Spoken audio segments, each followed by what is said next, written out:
আজকে একটা দামি ফল আপনাদের জন্য নিয়ে এসেছি। ও সরি, এটা তো আবার আসল ফল নয়, এটা তো হচ্ছে কি আমাদের জিপসামের নতুন প্রোডাক্ট। এটা যখন কিছুদিন আগে ফেসবুকে ভাইরাল ছিল জাপানিজ ফল নামে, তো তখন হচ্ছে কি আমি আমার আম্মুর সাথে গিয়ে খুব শখ করে এটা কিনেছিলাম, কিন্তু এটার টেস্ট আহামরি সেরকম কিছুই না। থাক, ফলের কথা বাদ দিই, আমরা আমাদের জিপসামের প্রোডাক্টে আসি।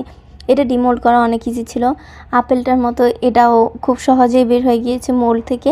আর এইটা আমি যখন মোল্ডের ছবি এমনি পোস্ট করেছিলাম তখনই আপু আর ভাইয়াদের এত সাড়া পেয়েছি। এই মোল্ডটা এখন শুধুমাত্র একটা আছে, যে কোনো একজন এটা নিতে পারবেন। আমি আমার নানুকে বলেছিলাম যে সাইড দিয়ে তুমি শুধুমাত্র ধরো, তারপর আমি বের করতে পারবো। তারপর বাকিটা আমি আস্তে আস্তে সুন্দর করে বের করে ফেলেছিলাম। আর এটার উপরের ঢাকনার পার্টটাও এত সুন্দর ছিল, কোনো দিক দিয়ে কোনো ক্র্যাক হয়নি, খুব সুন্দরভাবে বের হয়ে গিয়েছে। আর এটার পার্সিমনের শেপটা এত সুন্দর, এত ইউনিক দেখতে, কি আর বলবো।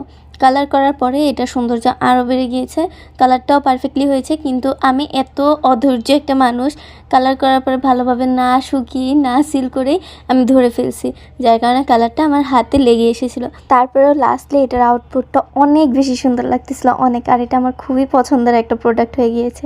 আর এটা হচ্ছে গিয়ে আমাদের লাস্ট ফাইনাল প্রোডাক্ট। আপনাদের কীরকম লাগলো মাস্ট বি জানাবেন। আর এক পিস যেহেতু মোল্ড আছে, যে আপু অর্ডার করতে চাচ্ছেন তাড়াতাড়ি অর্ডার করে ফেলবেন। আল্লাহ হাফেজ।